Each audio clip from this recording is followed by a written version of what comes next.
Welcome to the Story King, where every tale rules your imagination. The silver blade pressed against my throat was so cold it burned. Any last words, Rogue? The executioner's voice was flat, mechanical. He'd done this 1,000 times before. I should have begged. I should have screamed. But all I could do was stare past him at the obsidian throne where he sat. Alpha King Matthias Blackthorn, the most feared Lycan in the 7 territories.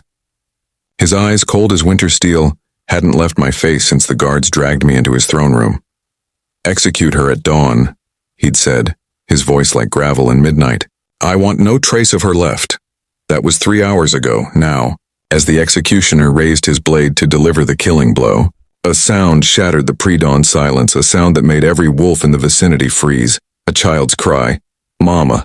Mama!" My eyes flew open. Through the bars of my cell window, I saw something impossible. A small figure racing across the courtyard. A boy, no more than 4 years old, with silver hair that gleamed in the moonlight and eyes that glowed gold. The unmistakable mark of alpha blood. The heir. The Alpha King's son. And he was running straight toward me. "Prince Nikolai, stop." Guards scrambled after him, but the child moved with supernatural speed. Tiny feet barely touching the ground. The executioner's blade lowered an inch. Confusion flickered across his scarred face. The boy crashed against the iron bars of my cell, small fingers wrapping around the cold metal. Tears streaked down his cherubic face as those golden eyes, so much like his father's yet somehow softer, locked onto mine. "Don't hurt Mama," he sobbed. "Please don't hurt Mama." My heart stopped. "Mama, Your Highness, please step back." A guard reached for him, but Nikolai's little body began to shimmer with alpha power. The guard flew backward, hitting the stone wall with a sickening thud. A 4-year-old shouldn't have that kind of power, but this wasn't any 4-year-old. This was the son of the most powerful alpha in existence. "Nikolai." The voice cut through the chaos like a blade through silk.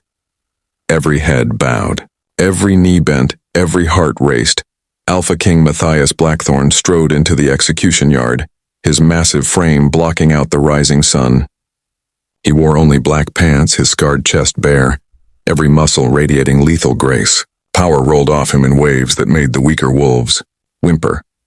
But my eyes were drawn to his face, that cruelly beautiful face with its sharp jawline and those piercing gray eyes that had haunted my dreams since the moment I'd been dragged before his throne. "Father." Nikolai didn't run to him. Instead, the boy pressed himself harder against my cell bars, his small body trembling. "You can't kill Mama." "I won't let you." Something flickered across the Alpha King's face. Too fast to read, too dangerous to hope for. "Nikolai, that woman is not your mother. Your mother died 3 years ago." The words were gentle, impossibly gentle from a man who'd just ordered my execution, but they might as well have been daggers for the way they made the little boy flinch. "I know," Nikolai whispered, fresh tears spilling down his cheeks. "But my wolf knows her. My wolf says she's ours." The silence that followed was suffocating. Alpha wolves had 2 souls, human and beast, and when a wolf claimed someone, it was absolute, irreversible, sacred. I watched the Alpha King's expression turn to stone, watched those gray eyes darken to black as his wolf surged forward. When he looked at me, I saw death, but I also saw something else, something that made my breath catch. Confusion. And underneath it, buried so deep I almost missed it. Fear. "Impossible," he growled, his voice layered with his wolf's bass rumble. "My son cannot bond with a rogue, with the woman who—" He cut himself off, jaw clenching so hard I heard his teeth grind. "The woman who what?" I wanted to scream. What am I accused of? But I knew better than to speak. I'd learned that lesson the hard way during my trial, if you could call that farce a trial. I'd been accused of espionage, of selling pack secrets to enemy territories. The evidence had been damning. Letters with my signature, meetings I couldn't remember, testimonies from wolves I'd never met. And through it all, the Alpha King had watched me with those cold, merciless eyes, never once asking if I was truly guilty. He'd simply condemned me. "Father, please." Nikolai's voice broke, and even the hardened guards looked away, unable to watch a prince beg.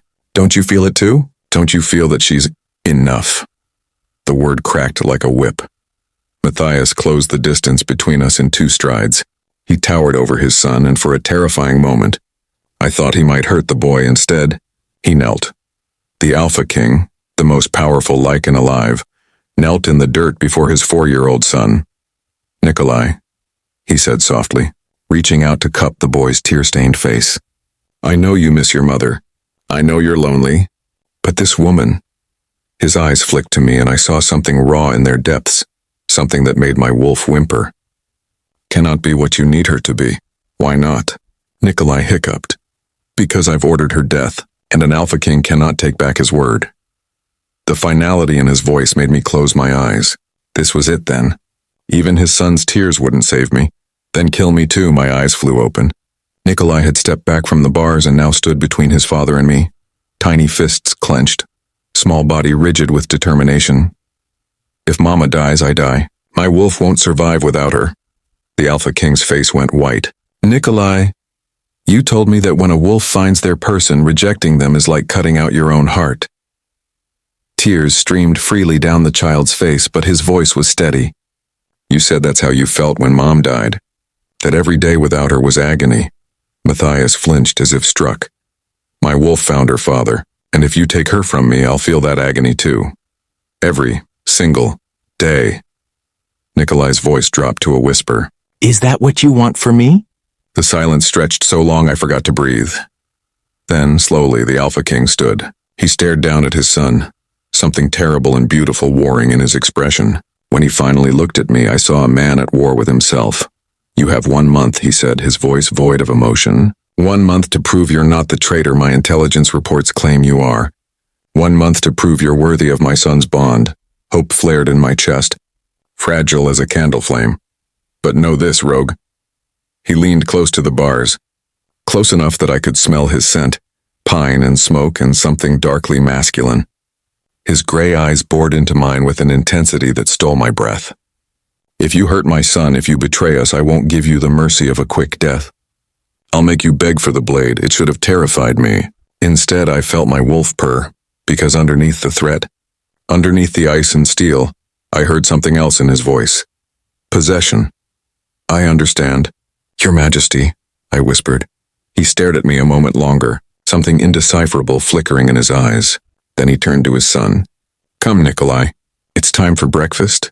The little boy hesitated, looking between his father and me. Then, with a watery smile that shattered my heart into 1,000 pieces, he whispered, "I'll see you later." "Mama." And I, a rogue with no name, no pack, no past I could remember, found myself whispering back, "I'll be here, little one."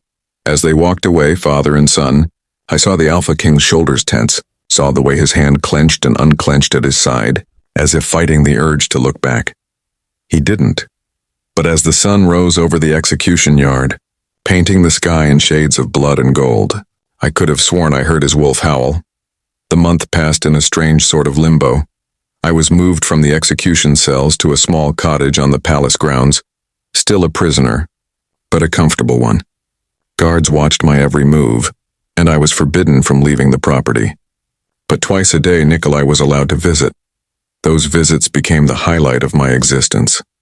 The little prince would burst through the door, all golden eyes and silver hair and boundless energy, chattering about his lessons and his toys and the baby dragon his father had gotten him. He'd curl up in my lap, small body fitting against mine as if we'd done this 1,000 times before. And every time, my wolf would sigh in contentment, recognizing something my human mind couldn't quite grasp. Mine, ours, protect. I told him stories, fairy tales I didn't remember learning, songs that felt like echoes from a life I'd lost, and he'd listen with those wide golden eyes, occasionally asking questions that no 4-year-old should be able to articulate. "Do you think you knew my mama before? Why don't you remember things? Father watches you sometimes. From his study window. Did you know?" That last one made my heart skip. I hadn't known.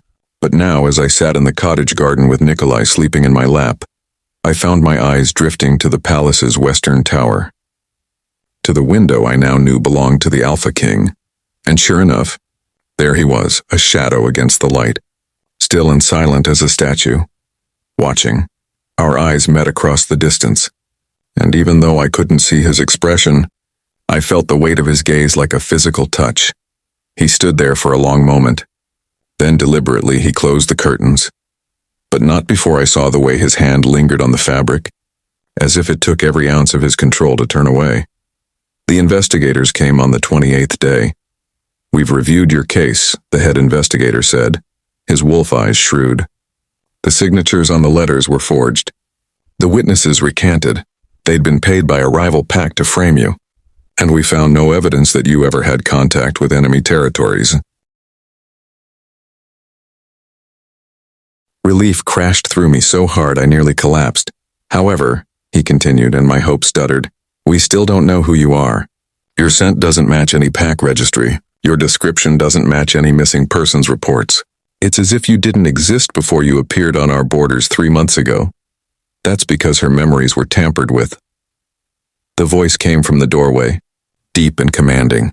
The Alpha King stepped into my cottage, and the investigators immediately bowed their heads in submission. But his eyes, those devastating gray eyes, were locked on me. "Your Majesty," the head investigator said carefully, "with respect, memory manipulation powerful enough to erase someone's entire identity would require ancient magic. That hasn't been practiced in 50 years. I know." Matthias moved closer, each step deliberate, which means someone very powerful wanted us to kill her. Wanted to make sure we did it before asking too many questions. He stopped mere inches away, towering over me. This close, I could see the faint scars on his chest, the sharp cut of his jaw, the way his pupils dilated as he stared down at me. "Who are you?" he whispered, and for the first time since I'd met him, I heard something other than coldness in his voice. I heard wonder, and hunger, and something that might have been longing. "I don't know," I admitted, my voice breaking. "I swear I don't." Her scent. His hand rose, hovering near my face but not quite touching. Underneath the suppressants, underneath the magic that clouds her. "I know this scent," my heart hammered against my ribs. "Your Majesty?" Those gray eyes burned into mine. "You smell like moonlight and wild jasmine, like—" He stopped, jaw clenching. "Like someone I knew, a long time ago." The air between us crackled with tension, with something unspoken and dangerous. "Father," Nikolai's voice shattered the moment. The little boy raced into the cottage, sliding to a stop between us. The investigator said Mama's innocent. "Does that mean she can stay?" "Does that mean—" "Yes." The word was rough, torn from somewhere deep in Matthias's chest. "She can stay." Nikolai's whoop of joy was deafening. He launched himself at me, little arms wrapping around my waist, and I caught him automatically, pulling him close. When I looked up, the Alpha King was staring at us with an expression that made my breath catch. It was the look of a man seeing something he'd thought lost forever, something precious, something that terrified him. "Thank you," I whispered. He didn't respond, but as he turned to leave, I heard him murmur something under his breath, words so soft I almost missed them. "Don't thank me yet. Leanna." I froze. Leanna. The name hit me like a lightning bolt, sparking something in the dark recesses of my fractured memory. Images flashed behind my eyes, a younger Matthias laughing. A secret garden, a promise whispered under moonlight. "I'll find you. In this life or the next, I'll find you." When I looked up, the Alpha King was gone. But in the doorway, backlit by the setting sun, he'd paused. And when he turned back, the look on his face was no longer cold. It was desperate, haunted, afraid. "Your month is up, Rogue," he said quietly, "but I'm giving you another. Because my son needs you. Because you might be innocent." He paused, something raw flickering in his eyes. "And because I need to know, are you the ghost that's haunted me for 20 years? Or am I going mad?" Before I could respond, he was gone, and I was left standing in my cottage holding his son, with a name echoing in my head and a terrible suspicion taking root in my heart. 20 years ago. A woman who smelled like moonlight and wild jasmine. A woman the Alpha King might have known. The same year his fated mate supposedly died. My fingers trembled as I stroked Nikolai's hair. The little boy looked up at me with those golden eyes, eyes that saw too much, and smiled. "I knew you'd stay, Mama," he whispered. "I told Father you would. I told him his heart would remember even if his head forgot." "Remember what, sweetheart?" Nikolai's smile turned mysterious, too old for his young face. "That you came back, just like you promised." Thank you for experiencing this tale with the Story King. Subscribe for more stories that will captivate your soul.